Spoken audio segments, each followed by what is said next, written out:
할렐루야. 오늘 여러분 가정 또 하고 계신 모든 일들 가운데 우리 하나님의 도우심의 손길 또 보호하심의 손길이 늘 함께 하시기를 주의 이름으로 축원합니다. 오늘 말씀은 우리 같이 함께 솔로몬의 행각으로 가서 이 사도들이 이 모임을 집회를 하고 있는 이 장소로 우리 가서 함께 바라보는 시간을 갖도록 하겠습니다. 사도들의 손을 통해서 민간의 표적과 기사가 많이 일어나서 믿는 사람들이 다 같이 마음을 해서 솔로몬의 행각에 모였습니다. 솔로몬 행각에 사람들이 모여서 하나님을 예배했단 말이에요. 그 예배하는 것이 너무나 진실하고 뜨거웠었습니다.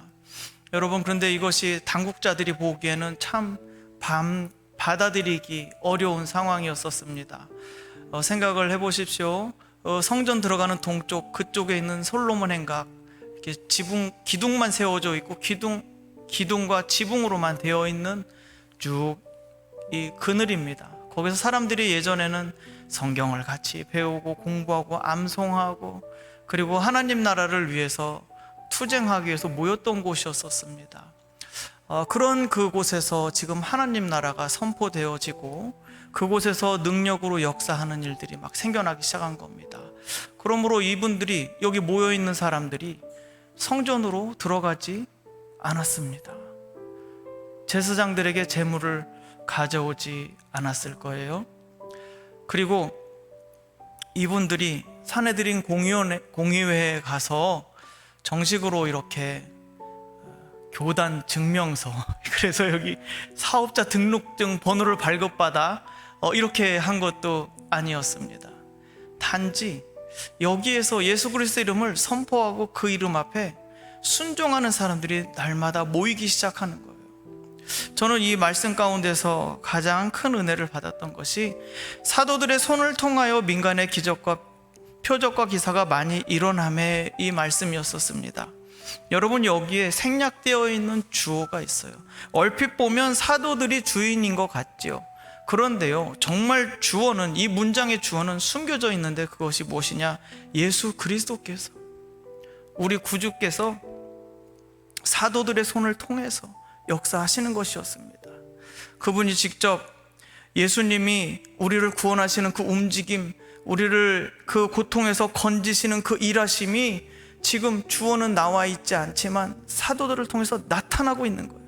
예수님은 십자가에서 죽으시고 부활하시고 승천하셔서 하늘의 보좌에 앉으셨습니다. 그리고 그분은 성령을 우리에게 보내주십니다.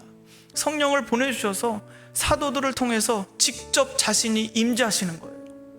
그래서 여러분, 성령을 보내셨다, 성령을 안다, 성령님이 오셨다 하는 것은 무엇입니까?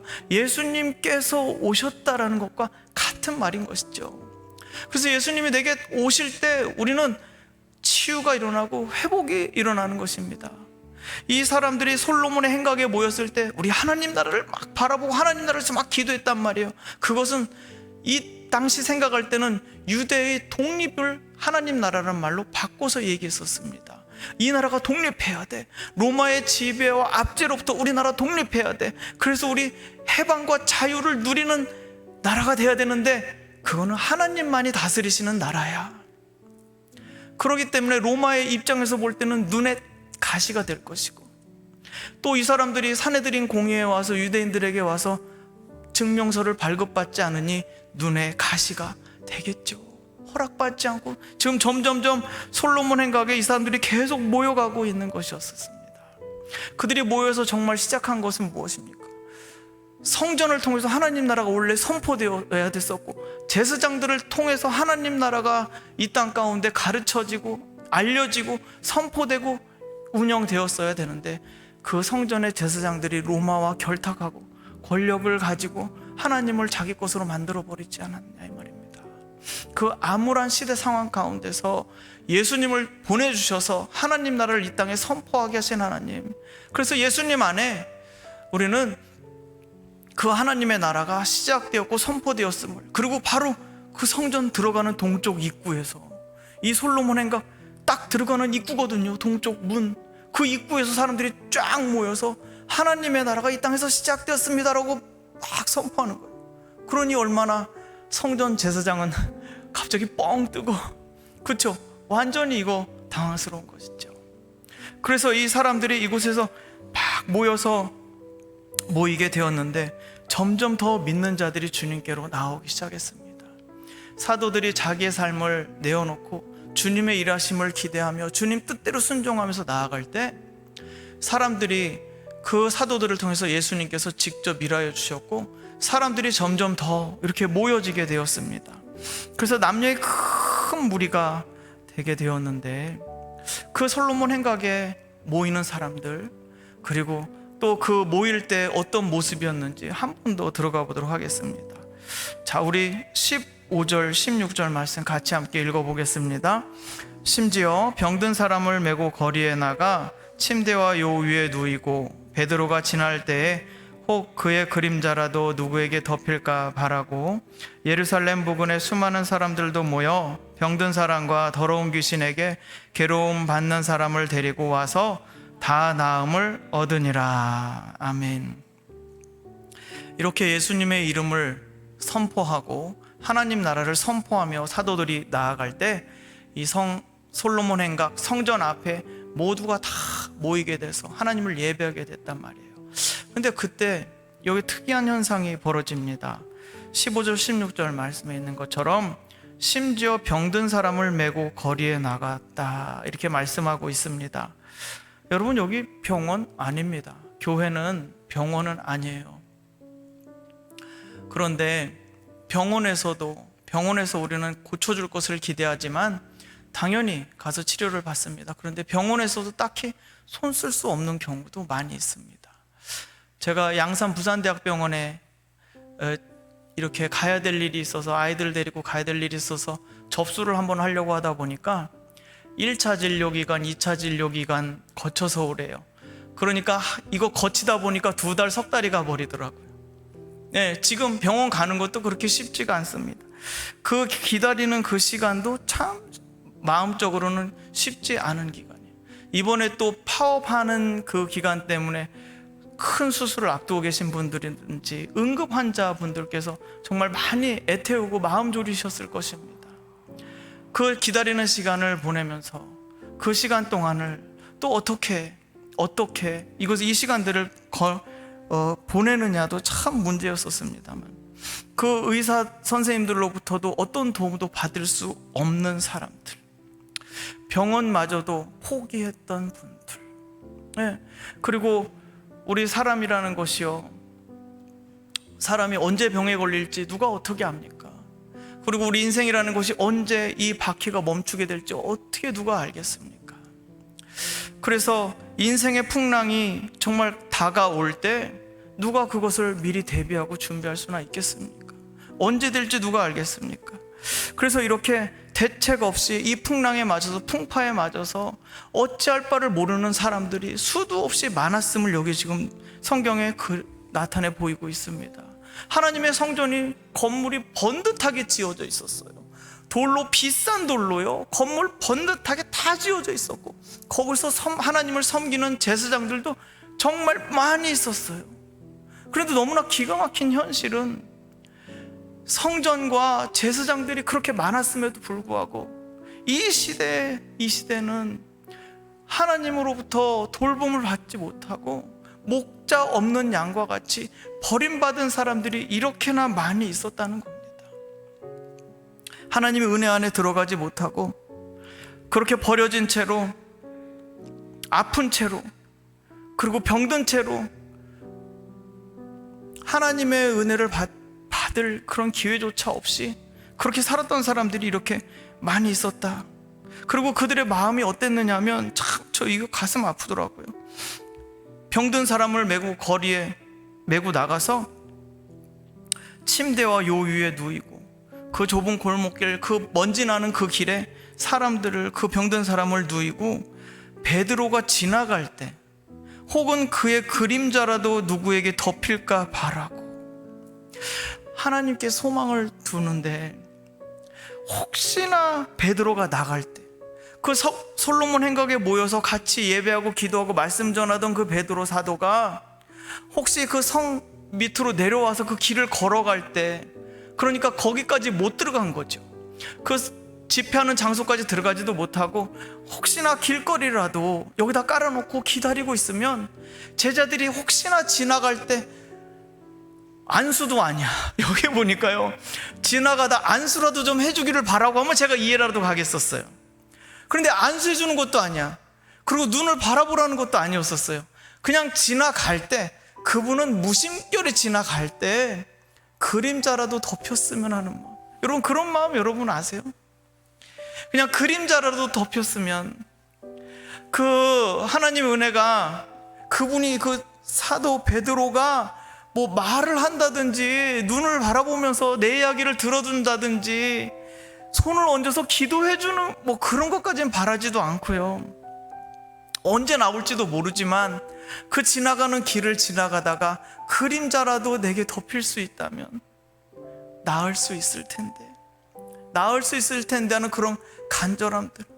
여러분, 주의 전에 나올 때 우리 다 사실은 솔직하게 말씀드리면요, 아파서 나와요.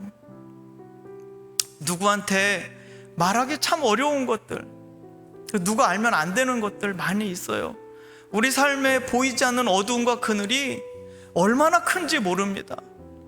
그 아픈 것을 끌고 밖에 나가서 일을 하려다 보니까 그 무거운 짐을 들고 나가서 일하는 게 천근만근인 거예요.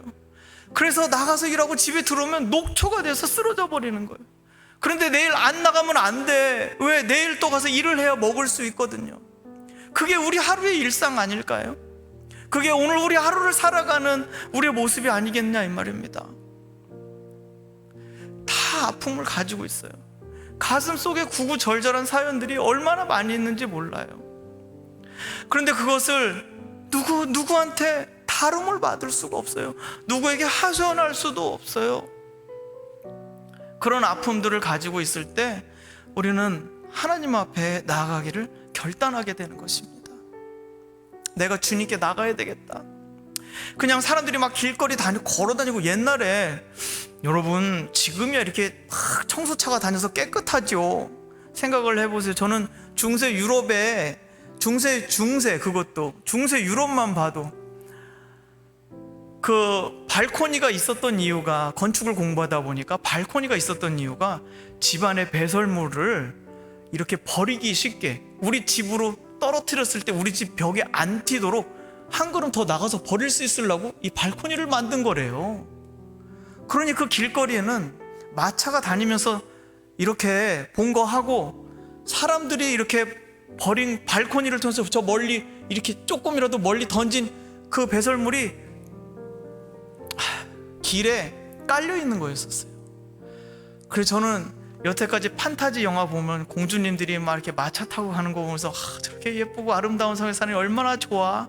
근데 그게 다 거짓말이었다는 거예요. 그럼 이 옛날에 2000년 전에 예루살렘 도시에 상하수도가 있겠습니까? 뭐가 있겠습니까? 정말 그냥 바닥에 돌 깔아놓은 거기서 짐승들 같이.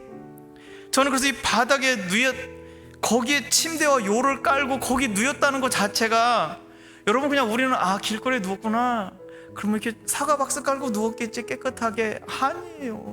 아니에요. 깨끗하지 않아요. 먼지는 다 뒤집어 써야 돼요. 그 배설물이 그득한 그런 곳에 이 환자들을 병이 더 옮을 것 같기도 해요. 그런데 그들을 눕혀놓고 성전에 있던 베드로가, 그 제자분들이 한 번이라도 여기 나와서 이 길을 혹시라도 지나가실 때 그림자라도 덮일 수 있지 않을까 하는 그 심정들을, 정말 아픈 사람은 정말 이 심정을 알 거예요. 그래서 저는 이 말씀을 읽을 때 혈루병을 앓던 여인이 조용히 뒤에 가서 예수님 옷자락을 이렇게 딱 잡았던 거, 그게 참 떠올랐었습니다. 예수님한테 나갈 수도 없었고, 저 좀 봐주세요 말씀드릴 수도 없었고요. 그리고 그 오랜 세월 동안 병을 앓아오면서 가산을 다 탕진하고, 그렇죠? 지금도요, 큰 병 걸리면은 너무 안타깝더라고요. 저는 목회하면서 이렇게 봤을 때 큰 병 걸리면 그 병 때문에 약값이 알약 하나가 500만 원 이렇게 하는 거예요. 정말 300만 원, 500만 원, 주사 한 대가 뭐 몇백만 원 이렇게 하더라고요. 그러니 한 달 뭐 잠깐 있다가 나오면 집 팔고 땅 팔고 다 없어져 버려. 그러니까 얼마나 이게 힘든 거예요. 그래서 그 병원비를 마련하느라고 또 이리 뛰고 저리 뛰고 동분서주하면서 그것을 감당하려고 눈물 흘리면서 살아가는 모습들을 저는 보아왔었습니다. 그래서 이 아픈 것들을 놓고 정말 그림자, 누구든지 누구에게라도 덮일까 하는 그 간절한 심정으로 이렇게 나아갔었습니다. 그래서 병든 사람, 더러운 귀신에게 괴로움받고 고통당하는 그 사람들을 데리고 그 앞에 예루살렘 성까지 그 한 걸음 한 걸음 나아갔던 그 사람들의 믿음, 그리고 결단, 그 소망들을 하나님은 보셨습니다. 아니, 예수님은 거기서 보셨어요. 그리고 우리 구주 예수께서 어떻게 하셨는가? 16절 맨 끝부분에 있습니다. 데리고 왔는데 어떻게 됐냐면 다 나음을 얻으니라. 저는 이 한 구절이 얼마나 큰 위로와 힘이 되는지 모르겠습니다. 이렇게 치유받은 간증을 들을 때 저는 옛날에 심성이 좀 이렇게 꼬부라져 있었던 것 같아요. 그래서 저는 예전에 여도순복음교회를 다녔었는데 항상 간증을 했었습니다. 그래서 저는 막 암을 나섰습니다. 그러면서 막 간증을 하게 되면 이렇게 듣다가 진짜 하나님이 정말 일하시는구나. 그러다가도 근데 나는 뭐지? 왜 나는 하나님이 안 나타나시는 거지? 방언 하나 달라고 하는데 내가 6년째 기도하고 있는데 하나님 왜 나 응답 안 하시지? 그래서 마음이 자꾸 꼬부라지는 제 모습을 자꾸 발견해. 좋겠다, 누구는 하나님 사랑받아서 좋겠다, 이제 그러고만 살았었어요. 그런데 그래서 하나님이 자기가 좋아하는 사람들만 저런 일들을 하시나 보다, 그렇게 마음을 이렇게 생각한 적이 많았었습니다. 그런데 성경에 기록된 바로는 그렇지 않다는 거예요. 제가 경험하는 것과 다르게, 제가 경험한 걸 믿어야 될까요? 성경에 기록된 걸 믿어야 될까요? 기록된 걸 믿어야 될 겁니다. 그래서 내가 느끼는 것과 다르게 성경은 다 나음을 얻으니라 말씀하셨습니다. 그래서 끊임없이 올라오는 불신앙, 의심, 이런 것들을 내려놓아야 되는 이유는 성경에 기록되어 있기 때문에 그렇습니다. 제가 아까 말씀드렸습니다만 하나님 나라가 유대인이 로마로부터 독립하는 것이라고, 그래서 천국 하나님 나라 운동을 하자, 유대인들이 막 하나님 나라 운동을 하자, 우리 독립운동을 하자 했던 그 독립운동은 사실 예수님에서 완전히 바뀌어진 거예요. 뭘로 바뀌었습니까? 죄와 사망의 권세에서 자유와 해방을 누리게 될 것이다로 바뀌어진 겁니다. 그래서 예수님이 말씀하신 하나님 나라는, 그 천국은 이 땅에 속한 것이 아니라, 정치적인 것이 아니라 어떻게 돼요? 지금 우리를 직접 치료 지배하고 있는, 로마는 그것은 이렇게 흔들면 흔들리는, 막 어둠의 영이 쥐고 흔드는 권세일 뿐이고, 진짜 궁극적인 그 속에 있는 진짜 움직이는 것이 뭐예요? 어둠의 영이, 사망의 권세가 붙잡고 있는 거. 예수님은 그거를 보셨잖아요. 예수님 그거를 보시고 그것으로부터 해방시키기 위해서 자기 자신이 십자가에 못 박힘 당하셨잖아요. 그 저주를 다 받으셨잖아요. 그리고 저주를 받으시고 우리에게 이제 당당하게 말씀해 주시는 거예요. 너희의 모든 저주가, 너 삶을 붙잡고 있었던 저주가 다 끝났다 말씀해 주시는 거예요. 다 끝났다고. 내게 오는 자는 저주가 다 끝났다고 말씀해 주시는 거예요. 이거를 아무리 들어도 질리지 않는 이야기예요. 혹시나 내가 잊어먹을까봐 두려워하는 이야기예요. 또 내가 전하고 나서도 내가 다시 잊어버리고 내가 거기에 어둠에 갇힐까봐 두려워하는 이야기입니다. 예수님이 말씀하신 하나님 나라는요, 이 땅에 임한 하나님 나라입니다. 예수님이 말씀하신 나라는, 천국은요, 이 땅에서 지금 시료 지배하고 있는 사망의 권세를 종식시켜버리고 하나님의 생명의 나라가 이 땅에서 펼쳐지도록 하시는 그 나라인 것이죠. 그래서 언젠가 누릴 것이 아닙니다. 오늘 여기서 누려야 될 하나님 나라예요. 그리고 그 누림의 끝이 하늘나라인 거예요. 완전히 누리게 될 것이다. 그래서 이 땅에서 하나님께서 이 하나님 나라를 누리도록 열어주셨어요.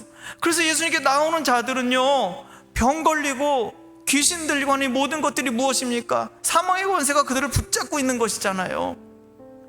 그 붙잡고 있는 것에 그 저주를 예수님이 끊으셨음을 선포하고 나아갈 때, 그것이 바로 믿음입니다. 나 여전히 병이 있는데요, 나 여전히 지금 안 됐어요. 그것은 지금 나타나고 있는 현상일 뿐입니다. 그러나 예수님의 이름을 듣고 믿어, 그리고 그 예수님의 이름으로 믿고 믿어서 선포하게 된다면 우리는 이제 다른 차원으로 들어가게 되는데, 그것이 무엇이냐면 이미 내게 오신 하나님 나라를 선포하는 게 믿음이라는 것이에요. 내가 저 상담을 이렇게 받아보면, 상담하다 제가 예수님을 믿고 싶은데요, 잘 안 믿어져요. 그런데 믿음은요, 믿음은 예수님이 나의 저주를 다 자기 등에 다 지고 죽으셨다는 것을 믿는 거예요. 그러니까 예수님만 믿으려고 하니까 그게 잘 안 돼요. 예수님을 정말 믿고 싶으세요? 내게 묻던 어떤 저주와 어떤 묶임과 어떤 어려움이 있는지 여러분 그것을 보십시오. 예수님이 어디서 일하실까요? 우리 안에는 아픔을 다가오셔서 일하기 시작하십니다. 나하고 상관이 있는 예수님이 되려면은 내가 가지고 있는 이 아픔을 가지고 나올 때 예수님이 그 아픔을 들어서 그것에 믿음의 선포를 하기를 원하시는 것이죠. 그래서 그 아픈 부분에 하나님의 나라를 선포하는 것입니다. 그럴 때 나하고 예수님이 관계가 생겨요. 그분하고 나하고 친밀해질 수 있는 거예요. 그래서 예수님이 누군지 공상과학영화 보듯이 그냥 학교 공부하듯이 저거는 저거구나 이렇게 공부할 수 있는 예수님이 아니세요. 그래서 예수님이 하나님 나라 말씀하셨을 때 그 천국이요, 우리 삶이 다 끝나고 저 위에 가서 누리는 거요, 그렇게 하시면 안 돼요.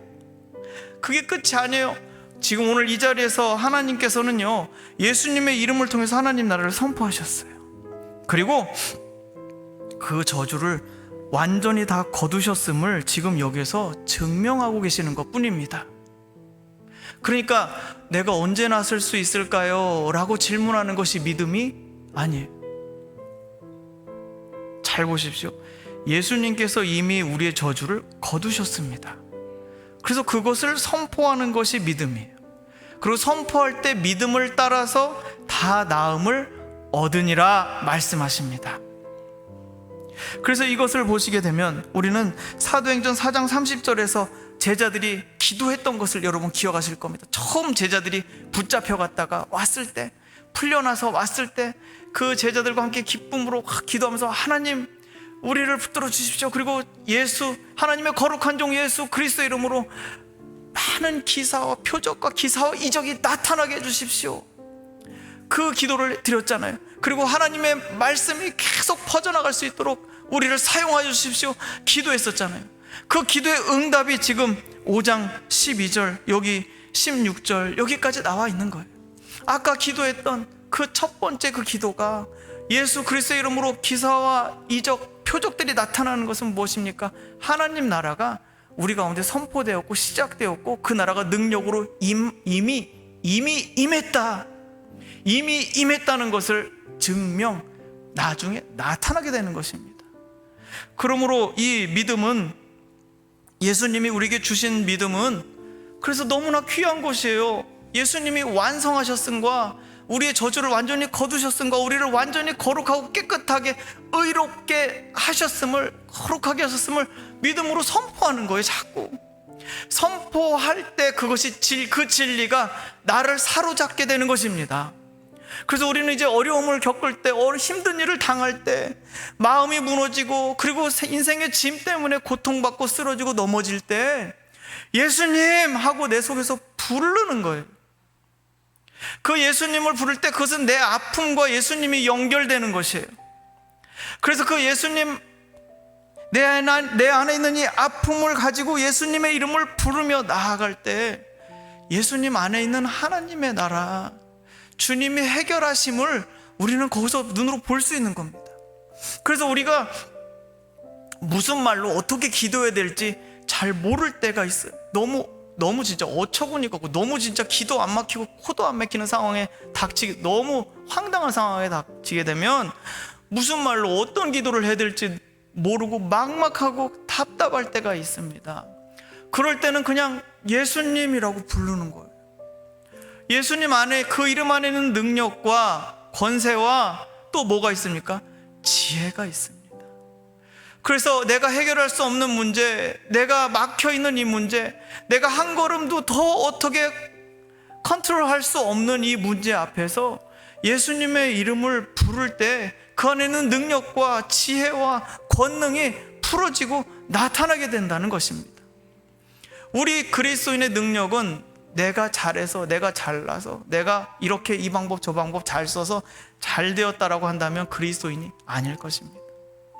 나는 갈 길 모르고, 나는 무엇을 해야 될지 모르고, 나는 잘 못하지만 내가 그 예수님을 의지해서 한 걸음 한 걸음 나아갈 때 그 방향이 주님께서 이끌어 주실 것이고, 주님의 지혜가 나에게 덮어질 것이고, 그 예수님 이름을 부를 때 주님이 일하실 것이라는 그 믿음, 그것을 가지고 나아갈 때 주님은 어떻게 응답하시느냐? 다 나음을 얻으니라. 저 여러분 마음 가운데 이 믿음이 있으시기를 주의 이름으로 축원합니다. 주님께 나아오는 자, 예수님 앞에 나아오는 사람은 주님은 그 사람을 절대 버려두지 않으시고 포기하지 않으시고 주님은 끝까지 함께 하시는 분이신 줄 믿습니다. 자, 이제 그렇게 돼서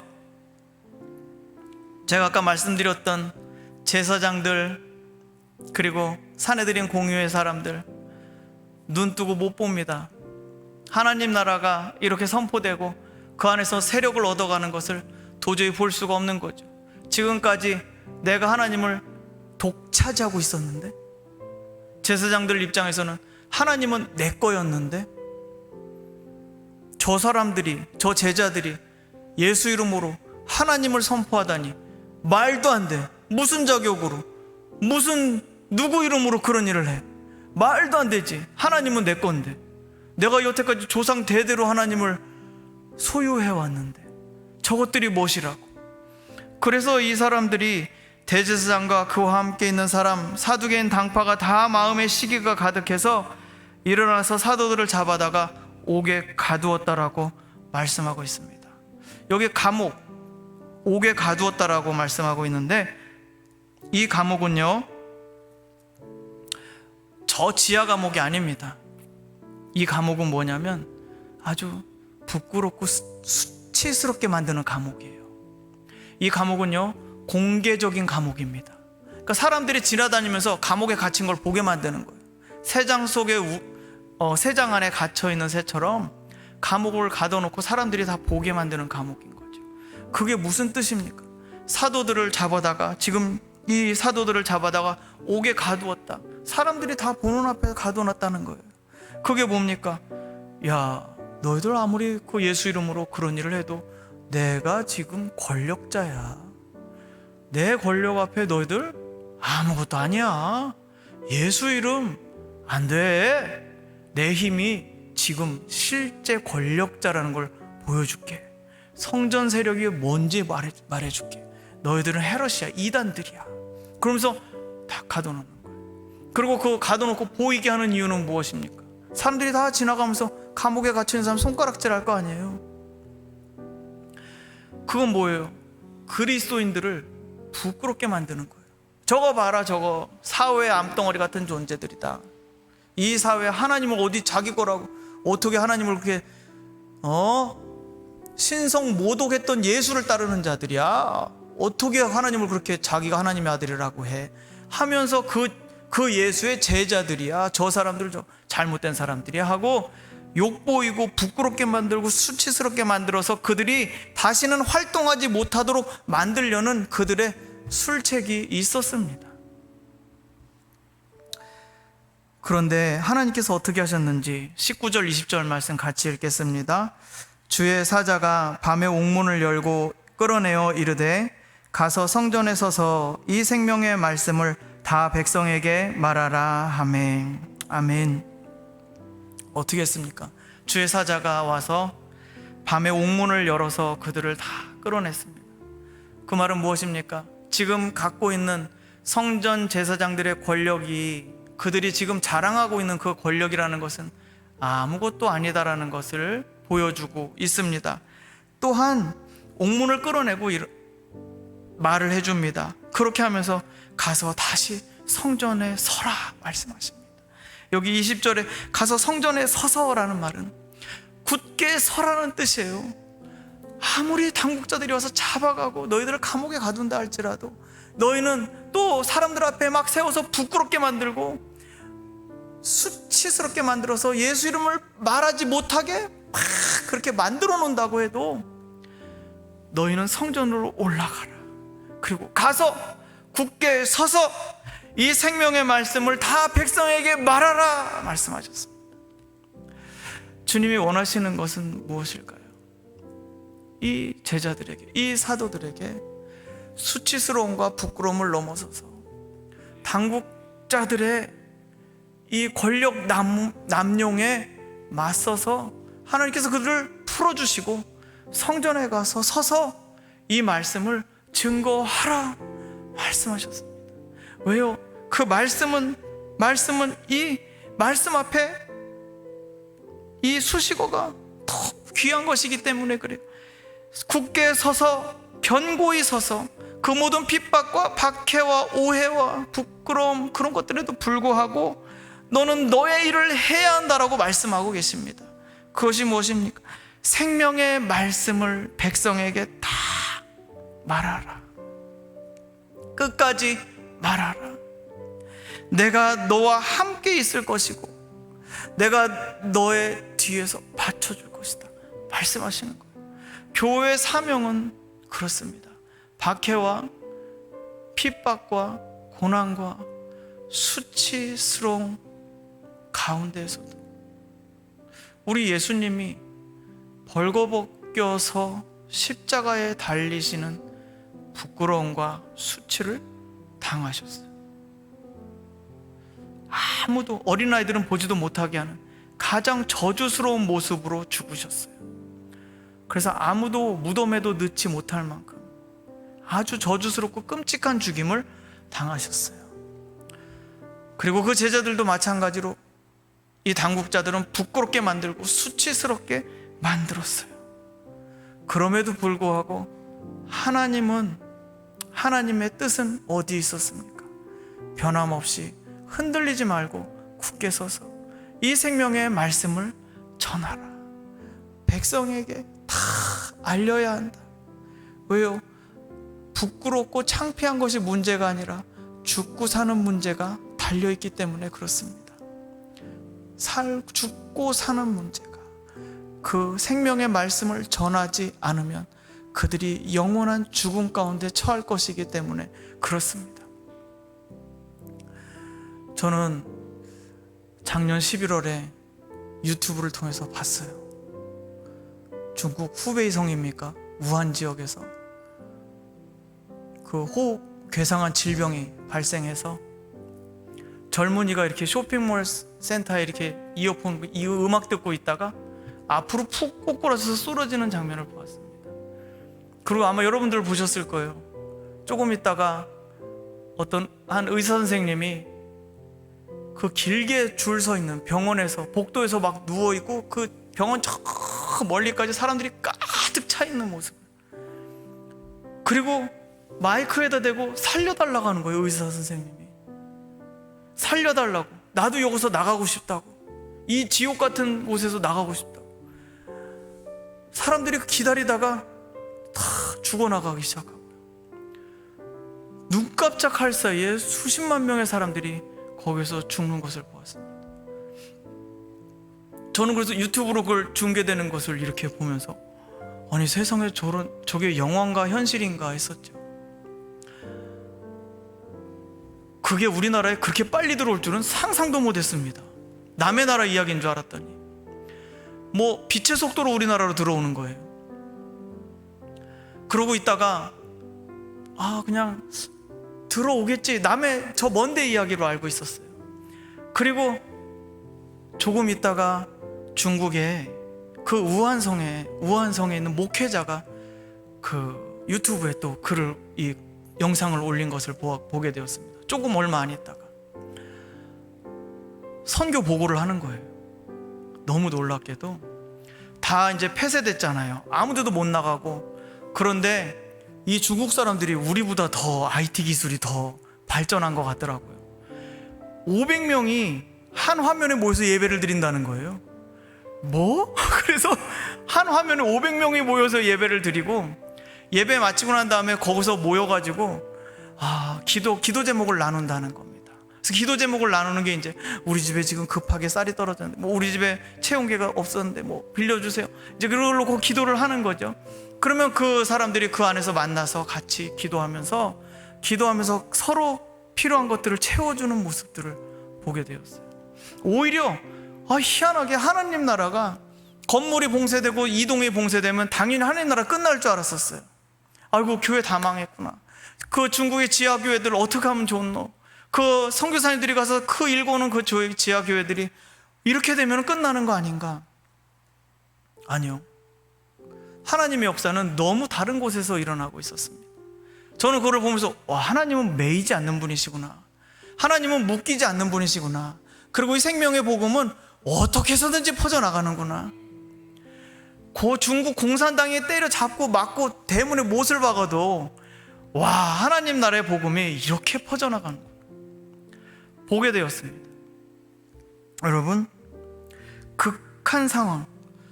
이제 우리 울산 쪽, 저는 대구 가까이서 터졌어도 울산은 청정지역이었었어요. 수도권에서 막 터져도 울산은 그래도 청정지역이었었어요. 그런데 지금 현대중공업입니까? 동구 쪽에 막 이렇게 해서 이 북구, 동구, 동북, 중구, 남구 상관없이 점차적으로 이 코로나가 퍼져나가는 것을 보았습니다. 그리고 우리는 그것을 보면서 정말 죽음의 사자가 다닌다는 게 이런 것일까? 실제적으로 느끼는 것 아니겠습니까? 저는 그래서 이런 모습들을 보면서 누군가는 반드시 복음이 필요할 것이다 생각합니다. 공포가 짙어질수록, 이 두려움이 더 무거워지고 중해질수록 누군가는 더 간절히 생명의 복음이 필요할 것이다 생각합니다. 하나님께서 우리를 통해서 사용하신다면 우리가 이 생명의 복음을, 하나님 나라를 증거하는 도구가 된다면 우리는 분명히 이 어둡고 캄캄하고 이 답답하고 막중한 시대 가운데 하나님은 우리를 사용하여 주시리라 믿습니다. 분명히 저는 생각합니다. 누군가 어떤 한 사람은 예수님이 필요한 사람이 있을 것입니다. 그 한 사람을 위해서 우리가 복음의 통로로 쓰임받을 수 있기를, 그리고 주님이 우리를 통해서 임재하시고 직접 일하실 수 있는 그 영광의 도구가 될 수 있기를, 저와 여러분이 그렇게 쓰임받으며 우리 삶을 살아갈 수 있게 되기를 주의 이름으로 축원합니다.